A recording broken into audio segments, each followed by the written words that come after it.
Ladies and gentlemen, thanks for welcoming me again.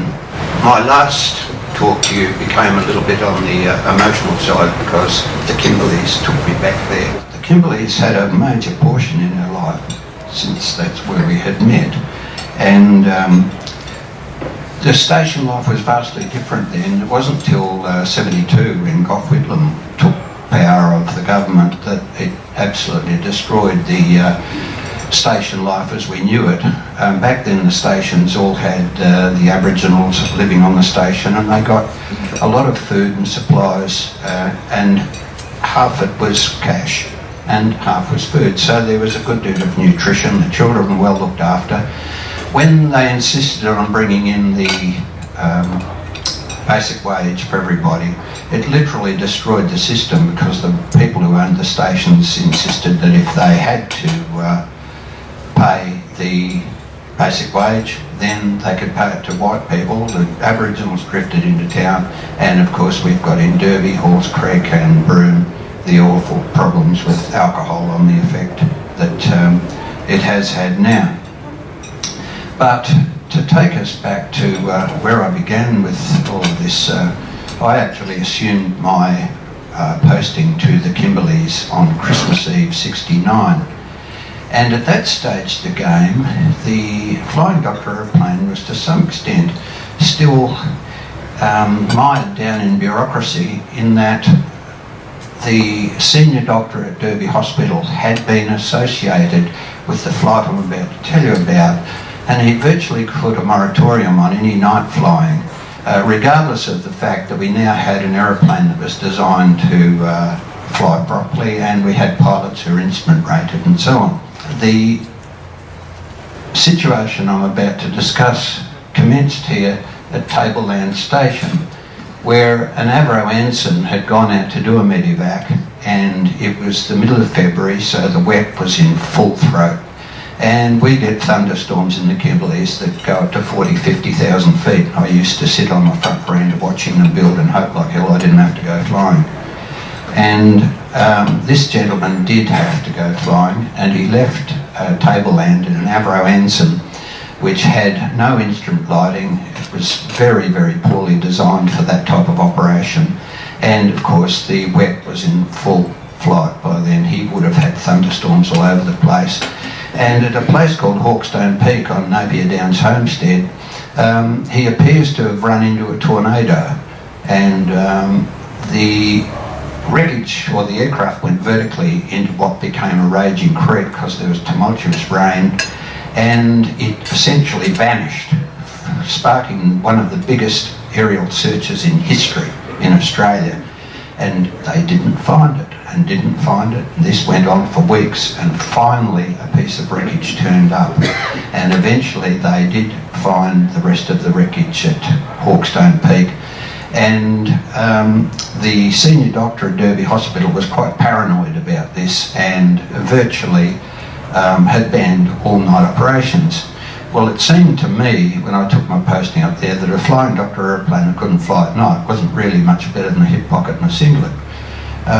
There was really no point in having a Flying Doctor aeroplane. So eventually the senior doctor left, and then the pendulum started to swing the other way, and we've got a lot of locums and doctors who really had no idea of the vastness of the country we were covering, and they would begin to order medevacs at night willy-nilly. Oh, Jan, can you go out and pick up this patient from Tableland, say? Yes, I can. When are we going? What do you mean we? Well, what I mean is that if it's that urgent for us to go at night time, you're going to have to go with it. Oh, well, it's not that urgent. It'll wait till tomorrow morning. I see, that's how it's going to work, is it? So I'd get up at 4 o'clock next morning and blast out of Derby to get out to the station in daylight. And so that pretty well established the pattern for our medevacs there. And then, of course, the wet, we got these horrendous thunderstorms. That Avro ensign, incidentally, belonged to MMA. I did my apprenticeship as an aircraft engineer with MMA, and so did a lot of the other people here. It was Mike Golf, and he speared into the creek in February '56. taking with him 2 flight nurses. In a very, very curious adjunct to that, the Cessna 180, which was an ex-Flying Doctor 1 Foxtrot Delta Hotel, which Penny and I found in a farmer's hay shed down in Margaret River and subsequently rebuilt, has still got, this was donated to them by the Serpentine Jarrahdale CWA ladies, and it's in memory of Helen Newman and Frances Day, the 2 girls. One of the girls wasn't even rostered, she just went along to see what it was like. And anyway, it all came unglued, as you know. But curiously enough, when Penny and I were doing a fundraiser for the Flying Doctor Service, and we took that gold key that's been photographed in a paper recently of Rosendorf's, it's allegedly 150 grand's worth and so on.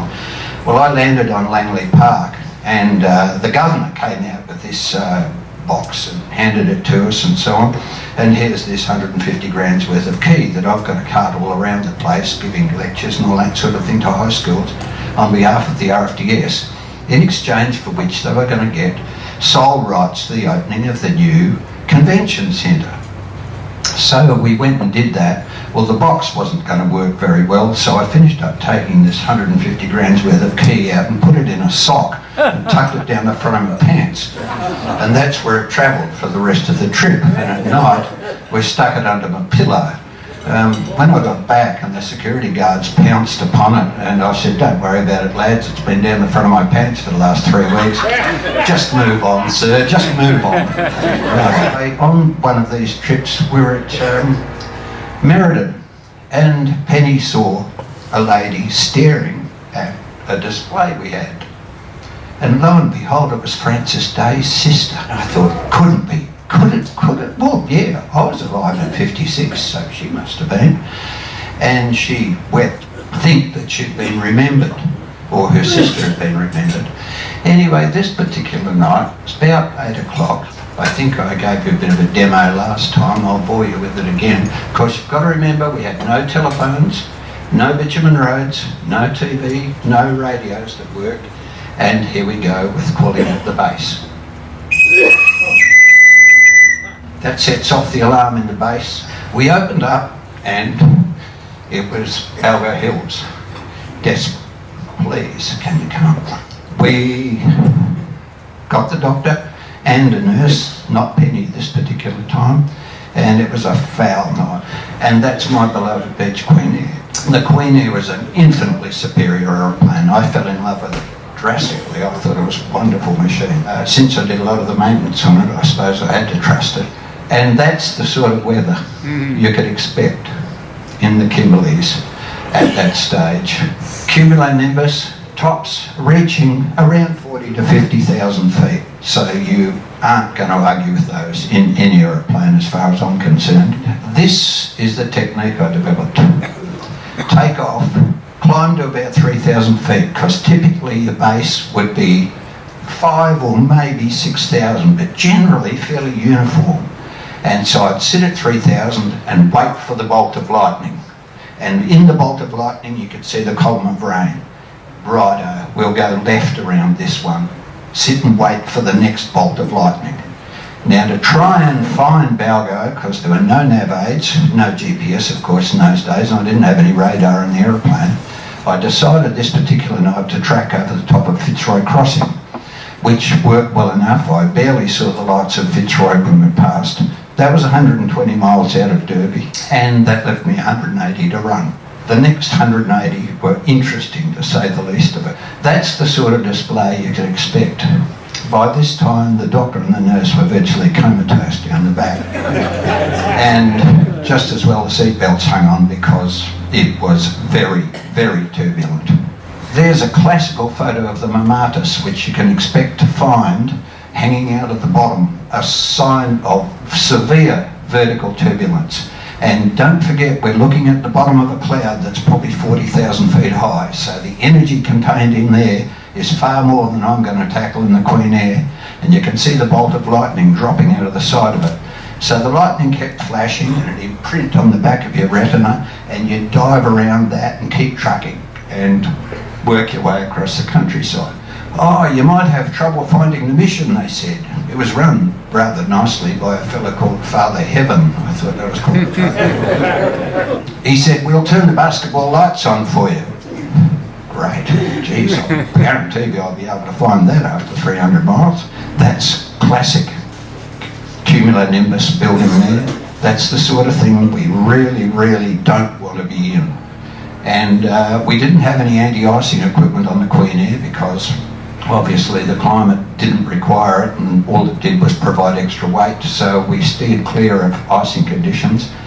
And I've been in a situation like that, and I was again that night, with the power right back, the undercarriage down and full flat. The Queen Air was going up at 2,000 feet a minute. When you could feel it change, pop the gear away, put the flap up, bring it up a little bit of power, and you're going down again at 2,000 feet a minute. It gets your attention level right up there. Again, a classical QNIM. You're just waiting for the bolt of lightning out the bottom so you can see the column of rain. We're still pottering along at about 3,000 feet, so we're out of it, and we're relatively safe. Besides at times devoutly wishing you were somewhere else or hadn't been born in the first place. There's one lit up from the inside. They are a nasty piece of work. They've got a lot of energy ready to be unleashed in there, and just stay right out of it. We staggered over the top of Balgo Hills, and I actually saw the basketball court go underneath the left wing. Little did I know the worst was yet to come, because Balgo's on top of a rocky mesa, and approaching from the western end there is a very pronounced granite cliff. So you want to get your approach right, because the Queen Air and a granite cliff were never going to work together. And then I set it all up. There was still a lot of scattered showers around the place and some fairly severe turbulence. Needless to say, of course, it's pitch black. And that was the thing about these doctors who'd willy-nilly say, "Oh, we'll just do a medevac." Somebody's got to lay the flare path out. There's none of the runways in the Kimberleys had any lighting of any description permanently. So the trick was to fill up a Tresol tin with sand and fill it up with dieseline, and that'd make a fire, or stuff a toilet roll in it and tip dieseline into that, and that'd make a fire. But somebody had to put all of these flares out. So you can't just bring on a night flight and say, "Hey, we're on our way." No, we're not on our way at all. First of all, you've got to know when to light the flares, and you've got to have the flares, and you need a group of people to put them out, and then preferably park a vehicle right up the other end of the runway for me to aim at. It was an undertaking that needed a lot of coordination, and you can't just shoot from the hip and say, "Oh yes, we'll go." Just hold it right there. There's a lot more considerations. Anyway, managed to wangle the Queen Air around the corner and lined up on final approach. And all of you ex-pilots know that spacing of the runway lights is vital. 100 yards, 300 feet apart keeps your vision correct. If they start to merge together, you're undershooting. If they start getting far apart, you're overshooting. Anyway, I buttoned this first putt of lights, and I've got the runway in sight. I'm on final approach, gears out, flaps down, we're ready to roll. Something's wrong. I can't figure it. What is it? There's something wrong with the lights. Somehow I can't quite get my vision right. Anyway, I thought, to hell with it. We've come this far, we've got to land. By the time I did land, about the first 2 or 3 runway lights were visible, and I banged the Queen Air onto the ground, and then that's when I realised what was happening, because there was a wall of water coming the other way, and the rain was so heavy you couldn't hear the engines of the Queen Air, and man, that's heavy, because the Queen Air made a lot of noise. I had to stop in the middle of the runway and wait for the storm to abate to some extent. Then I gingerly turned around, taxied back, and started getting the troops out of the aeroplane. And just as he was going, I grabbed the doctor by the arm and said, "Could I suggest that unless this patient is going to be measurably improved by returning to Derby, that it'd be a good idea to stay here for the night?" And I got a bit of a good reaction out of that, because I thought I was pretty bloody terrified by this time. And in fact, we had one Indian doctor who came out with us in the middle of the night. He was black when we left Derby, but I reckon he was white when he got back. And he swore he'd never set foot in an aeroplane at night ever again. they went ashore and I potted around and put the aeroplane to bed and chopped it and blocked it as you do. And I subsequently finished up in a common room, sitting with my head in my hands thinking, geez, Jan, you push your bloody luck, son, and not knowing whether I'm going to go back or not. Because the thunderstorms would usually run out of steam at about 3 o'clock in the morning. They'd just degenerate, run out of energy, and flying in the daylight, particularly the morning up till about 1400 in the afternoon, was pretty straightforward. And I was sitting there staring at the table, and a nun walked in and plonked a bottle of scotch and a glass in front of me and walked out. And that was the end of the flight. Thanks very much. In Derby, was Dr. Holman the doctor there? Dr. Lawson Holman was a classic pain in the arse. He was the one who put the embargo on night flying effectively. You would think it was him that had got killed in the bloody aeroplane. And, Peter Van Emmerich, who was flying the Avro Anson at the time, he was no dull pilot either. He had about 5,000 hours and he was pretty sharp. He had had military training and so on. What was the problem was that still then the flying doctor operators was using totally inadequate aeroplanes, and the Avro Anson certainly fitted that description beautifully. When I started my apprenticeship along with Gordon Hamilton here, and there's Bevan Marshall there as well, we're all ex-MMA boys, we still had an operational Avro Anson Mike Hotel on aerial survey work. In fact, I think you flew in it, didn't you? Yep. See, he survived.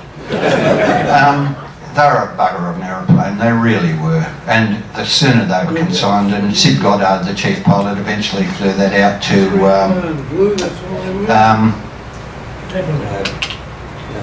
just to the kids' home out there. Parked it, became a plaything, but not a real. And Peter Van Emmerich, the poor bugger, he didn't know it, nobody else knew it, but he really didn't stand a chance that night. He didn't have any proper instrument lighting. There was no instrument rating for us common pilots, except only God had those, and he was in the left-hand seat of a DC-3. And it was a vastly, vastly different time. And of course, our old mate out at Kalgoorlie had an Avro Anson. Before the Flying Doctor Service got itself sorted out there and became the Eastern Goldfield section, they used the AgBag out there as well. But it eventually went the way of all Ansons, and my brother actually started off out there in Foxtrot Delta Kilo, the first Cessna 182 that they had. Foxtrot Delta Kilo then became Foxtrot Delta Kilo the Baron, and we got the first two Barons in WA, being Papa for Port Hedland and Kilo for Kalgoorlie, successive serial numbers off the production line.